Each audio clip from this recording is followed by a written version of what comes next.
Selamat sore, Ibu Murdaningsih.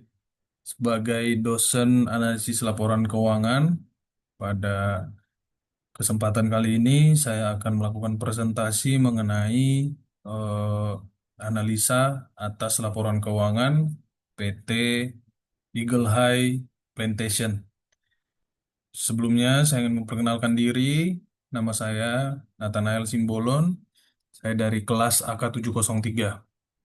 eh Langsung saja untuk mempersingkat waktu, kita mulai presentasi pada sore hari ini. Izin untuk share screen, Ibu.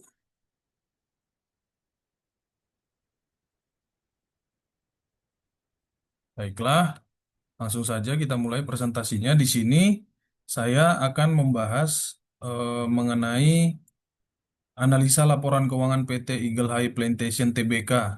Tahun pajak itu 2020 sampai 2024. Ada beberapa analisa nanti yang akan saya bawakan. Yang pertama itu ada analisa vertikal. Disebut vertikal eh, dan ada juga yang disebut dengan analisa horizontal. Nah, yang pertama ini analisa vertikal terkait dengan neraca dan laporan laba rugi. Jadi analisa vertikal ini adalah salah satu teknik yang sangat berguna dalam membedah laporan keuangan. Intinya metode ini membandingkan setiap akun dalam satu periode laporan itu dengan benchmark atau angka dasarnya yang sama dalam laporan tersebut. Jadi dalam analisis ini kita menetapkan satu akun itu sebagai 100% dan menghitung akun lainnya sebagai persentasi dari total tersebut. Perbedaannya apa yang neraca dan laporan laba rugi? Jadi kalau neraca ini kita membandingkan dengan total aset. Benchmarknya itu adalah total aset. Jadi setiap aset atau hutang itu dihitung sebagai persentasi dari total aset. Lalu kalau untuk yang laporan laba rugi, angka dasarnya atau benchmarknya adalah penjualan. Jadi beban dan laba dihitung sebagai persentasi dari penjualan. Nah, untuk yang pertama ini analisa terkait neracanya. Jadi ada beberapa poin penting dari 5 tahun laporan keuangan dari PT Eagle High ini. Jadi ada beberapa di sana aset lancar, tidak lancar, liabilitas, dan juga total ekuitas. Jadi yang pertama poin yang saya ambil dari analisa ini adalah penguatan struktur permodalan. Jadi terjadi pergeseran secara signifikan pada komposisi ekuitas yang meningkat itu dari 12,20% tahun 2021 sampai dengan 2024 itu menjadi 25,9%. Ini menandakan apa angka ini? Menandakan perusahaan telah berhasil melakukan transformasi struktur permodalan yang tadinya sangat berisiko didominasi oleh hutang menjauh menjadi jauh lebih sehat ya dan berkelanjutan. Jadi perusahaan ini memiliki kendali penuh atas asetnya tanpa tekanan dari bunga hutang yang besar sebelumnya gitu. Yang kedua, penurunan ketergantungan hutang. Jadi di sini porsi dari hutang atau liabilitas itu terhadap aset menurun drastis dari titik tertinggi yang 87,8%. Kita lihat di 2024 dia sangat drastis turun 74,10%. Hal ini menandakan apa? Bahwa risiko keuangan jangka panjang yang semakin bisa dikendalikan oleh perusahaan. Yang ketiga, dominasi aset tidak lancar. Jadi kalau di sini aset tidak lancar itu seperti perkebunan sawit, seperti pabrik-pabriknya, itu lebih dari 86% aset tidak lancarnya perusahaan ini. Jadi hal ini sebenarnya wajar untuk perusahaan industri agribisnis ya. Namun porsinya sedikit menurun, itu dari 93%, 93,5 2020 menjadi 86% di 2024. Itu seiring dengan peningkatan dari aset lancarnya. Aset lancarnya naik, tidak lancarnya menjadi turun ya. Lalu yang ketiga, yang keempat, peningkatan fleksibilitas kas. Jadi porsi dari aset lancar itu meningkat 2 kali lipat. Bisa Bapak Ibu lihat di tahun 2020 itu aset lancarnya 6,50%, sampai dengan 2024 itu aset lancarnya menjadi 13,90%. Artinya apa? Jadi perusahaan kini memiliki liquid yang lebih besar. Jadi seperti kas, piutang, ada juga persediaan, itu lebih besar untuk mendukung operasional hariannya. Itu kira-kira untuk yang neraca. Kita lanjut terkait dengan vertikal atas laba ruginya. Kalau dari laba rugi saya juga mengambil beberapa analisa. Yang pertama yaitu efisiensi biaya produksi yang tajam. Apa yang dimaksud dengan ini yaitu pada tahun 2020 bisa kita lihat HPP-nya, beban pokok penjualannya itu menghabiskan 98,4% dari total pendapatan. Namun sejak 2022 kita bisa lihat angkanya menjadi 75 sampai 76% kira-kira. Itu adalah kunci utamanya pemulihan keuangan perusahaan. Jadi betul-betul ditekan hingga hampir 75%, hampir 76% kira-kira gitu. Itu untuk eh, efisiensi dari HPP-nya. Yang kedua, peningkatan margin laba kotor. Jadi eh, pengaruh dari HPP yang ditekan tadi, kita punya laba kotor melonjak. Itu dari 1,6% sampai dengan 23% pada periode 2024. Nah, perusahaan kini memiliki margin, ruang margin yang cukup luas untuk menutupi beban operasional lainnya. Lalu yang ketiga, pembalikan status profitabilitas. Di sana kalau kita lihat di laba ruginya itu kita punya net loss margin sampai dengan minus 48% 2020. Bisa kita lihat seksama ya, menjadi profit di tahun 2024 itu 3,80%. Walaupun di 2022 itu bertahap dari minus 48 menjadi 0,40, namun di 2024 menjadi 3,80%. Selanjutnya, yang keempat itu ada beban bunga yang masih signifikan. Nah, meskipun udah profit, tapi selisih antara laba kotor dan laba bersih itu menunjukkan bahwa sebagian besar keuntungan itu masih terserap untuk membayar biaya-biaya lain. Contoh seperti biaya bunga bank atau dia beban pajak. Nah, namun jumlahnya masih dapat dikelola, masih dapat diatur dengan baik gitu kira-kira. Nah, itu terkait dengan analisa vertikal. Tadi juga udah sempat kita bahas di awal bahwa selain vertikal ada juga yang disebut dengan horizontal. Perbedaannya dengan vertikal bahwa horizontal ini kita membandingkan data keuangan itu antar periode. Jadi dari tahun ke tahun kita pembandingannya untuk melihat kenaikan atau penurunan baik dari angka nominalnya maupun dari segi persentasinya. Jadi dia perbandingan antar tahun. Dari horizontal ini kita akan membahas juga antara neraca dan juga laporan laba ruginya. Nah, langsung saja kita mulai yang horizontal untuk neraca.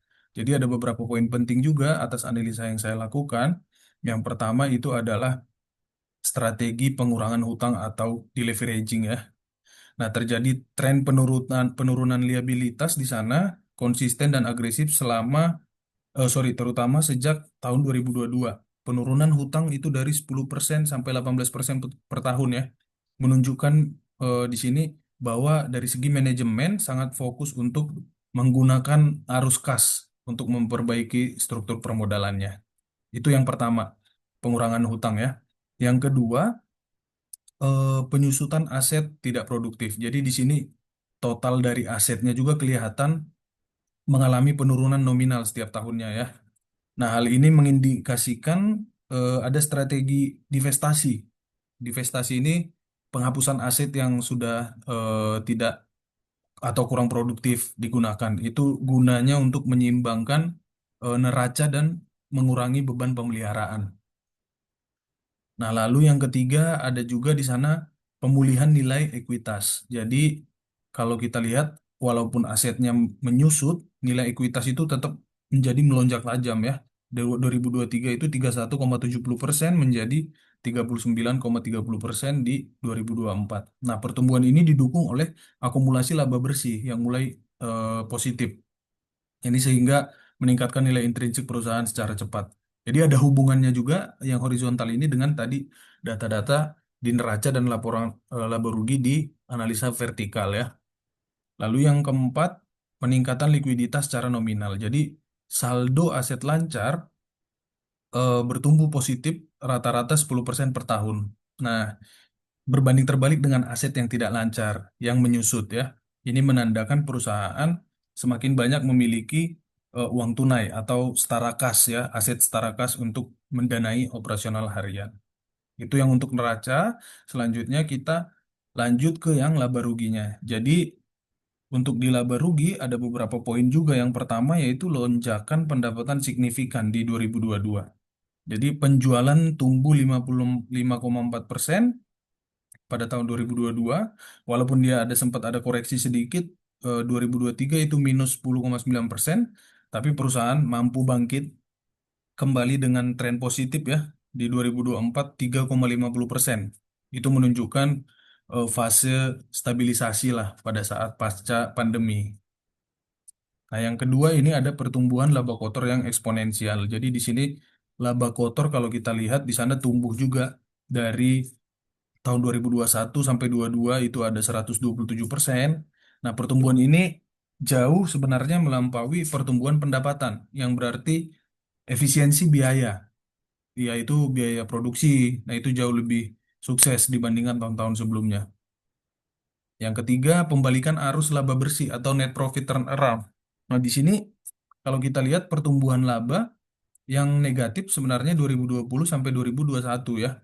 Nah, ini perusahaan mencatat pertumbuhan laba laba bersih yang masif itu di 2023. Di sana ada 911,6% ya. Nah, itu menandakan indikator terkuat dari keberhasilan transformasi bisnis perusahaan ini. Yang terakhir yaitu konsistensi efisiensi dari biaya.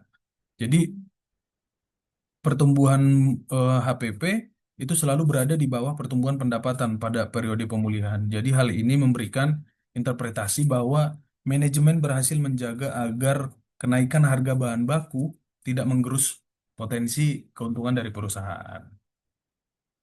Untuk mempersingkat waktu, kita lanjut ke rasio-rasio. Yang pertama di sini saya membawakan rasio likuiditas ya. Nah, di sini eh, kalau likuiditas ini berarti yang dimaksud dengan kemampuan jangka pendek. Intinya itu. Jadi yang pertama analisanya yaitu pemulihan titik kritis. Jadi di sini periode 2020-2021 itu berada jauh di bawah satu. Jadi hanya 0,17 sampai 23 bisa kita lihat 2021 ya. Secara teknis ini menunjukkan perusahaan berada dalam resiko gagal bayar sebenarnya, jangka pendek yang sangat tinggi ya. Resiko gagal bayar jangka pendek yang sangat tinggi. Yang kedua yaitu pencapaian ambang batas. Jadi lonjakan drastis 2023 itu di mana current ratio-nya menyentuh 1,05 ya. Interpretasinya ini dimaksud bahwa pertama kalinya dalam 5 tahun ini aset lancar perusahaan itu sudah mampu menutupi seluruh kewajiban jangka pendeknya tanpa bantuan dari eksternal. Selanjutnya ketersediaan kas jauh lebih kuat. Jadi cash ratio meningkat 0,02 sampai 0,05 sampai dengan 0,42 di tahun 2024. Ini menandakan cadangan kas yang lebih tebal untuk menghadapi pengeluaran yang mendadak dibandingkan saat awal pandemi. Selanjutnya itu tadi terkait likuiditas, kita lanjut solvabilitas ini terkait dengan jangka panjang. Ketahanan jangka panjangnya seperti apa? Jadi yang pertama strategi penyihatan modal atau deleveraging juga. Di sini kita lihat DER-nya dari 7,17 di tahun 2021 menjadi 2,86 2024. Itu pencapaian yang paling vital. Jadi ini menunjukkan manajemen sangat agresif dalam melunasi hutang bank menggunakan laba. Lalu yang kedua ada penurunan risiko aset.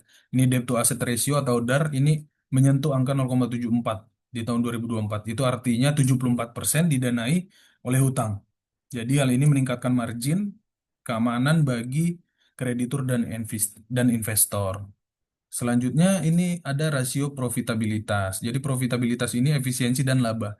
Nah, analisanya yang pertama pembalikan margin kotor atau gross margin recovery. Di sini kita lihat lonjakan drastis dari GPM-nya itu 1,6 itu di 2020 sampai 23% di 2024.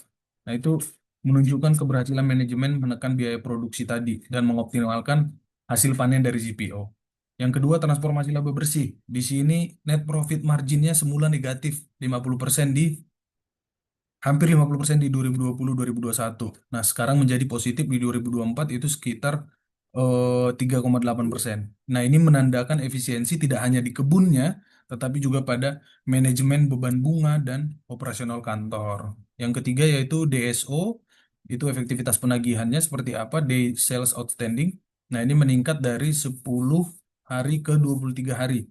Jadi angka ini masih berada di bawah rata-rata industri sebenarnya, industri sawit itu sekitar 30 hari. Jadi hal ini menunjukkan perusahaan sangat liquid. Jadi mampu mengubah piutang menjadi uang tunai dalam waktu kurang dari sebulan. Selanjutnya pengembalian modal atau ROI. Jadi ini nilai ROI menyentuh 4, menyentuh 9,4% itu 2023, menunjukkan perusahaan memberikan imbal hasil yang berarti bagi pemegang saham setelah bertahun-tahun mengalami delusi akibat kerugian. Selanjutnya, rasio pasar. Nah, di sini rasio pasar atau nilai pemegang saham ada beberapa analisa juga. Yang pertama, pemulihan laba per saham atau EPS ya. Perubahan EPS dari negatif 44,6 2021 menjadi positif 5,1. Nah, ini sinyal terkuat bagi pasar modal bahwa sahamnya BWPT telah kembali ke jalur pertumbuhan atau turnaround sukses. Nah, yang kedua, peningkatan nilai buku atau BVPS. Nah, itu book value per share. Jadi, tumbuh dari 3,8 2021 menjadi 80,6%. Sorry, 80,6. Nah, kenaikan lebih dari 100% ya dalam 4 tahun. Nah, ini membuktikan bahwa aset bersihnya itu yang dimiliki oleh pemegang saham terus menguat seiring dengan eh, perbaikan kinerja. Yang terakhir, indikasi under value itu harga saham di pasar saat ini umumnya berada di bawah nilai buku 80,6 tadi. Namun rasio pasar ini memberikan interpretasi bahwa secara fundamental perusahaan sedang diperdagangkan murah dibandingkan nilai aset bersihnya. Selanjutnya itu analisis cross-sectional. Ini yang terakhir. Yang pertama itu analisanya efisiensi operasional setara pemain besar. Jadi margin laba kotor BWPT 23,2% ini menunjukkan bahwa secara teknis operasional seperti kayak biaya pupuk, biaya panen, pengolahan pabrik, nah itu sudah seefisiensi perusahaan sawit raksasa lainnya. Jadi perusahaan mampu mengelola kebun dengan standar industri yang baik. Lalu yang kedua, beban keuangan menekan laba bersih itu jadi meskipun operasionalnya efisien, net profit margin BWPT itu yang 3,8% itu masih di bawah rata-rata industri sebenarnya. Jadi hal ini memberikan perusahaan sebenarnya masih terbebani oleh biaya bunga pinjaman yang lebih tinggi dibandingkan dengan kompetitor yang lain yang memiliki struktur modal yang lebih konservatif. Selanjutnya, ketangkasan pengelolaan stok atau inventory ya. Jadi BPPT mencatat inventory turnover sebesar 12,5% melampaui rata-rata industri. Jadi poin ini sangat menunjukkan bahwa BPPT sangat cepat terserap pasar dan tidak menumpuk di gudang. Jadi arus kasnya tetap lancar. Selanjutnya, resiko finansial tinggi namun membaik. Jadi di sini menandakan bahwa risiko BPPT bagi kreditor masih tinggi secara sektoral. Lalu yang terakhir, valuasi pasar yang diskon. Kita sebutnya diskon atau under value ya. Jadi di sini BPPT masih dianggap sebagai saham yang salah harga oleh pasar. Jadi karena dia rata-rata industri memiliki PBV-nya itu satu, sedangkan BPPT 0,72. Jadi kesimpulan akhir pada presentasi kali ini bahwa PT Eagle High telah sukses melaksanakan strategi turnaround. Jadi perusahaan saat ini jauh lebih ramping, efisien, dan memiliki resiko finansial yang jauh lebih rendah dibandingkan 5 tahun lalu. Nah, fokus ke depannya adalah mempertahankan efisiensi biaya dan memperkuat posisi ekuitas. Kira-kira itu yang dapat saya sampaikan kepada Ibu Murdaningsi dan teman-teman semuanya. Terima kasih atas kesempatan yang diberikan. Terima kasih atas atensinya. Semoga presentasi kali ini dapat menjadi ilmu buat saya dan teman-teman semuanya. Terima kasih. Assalamualaikum warahmatullahi wabarakatuh. Shalom. Selamat sore.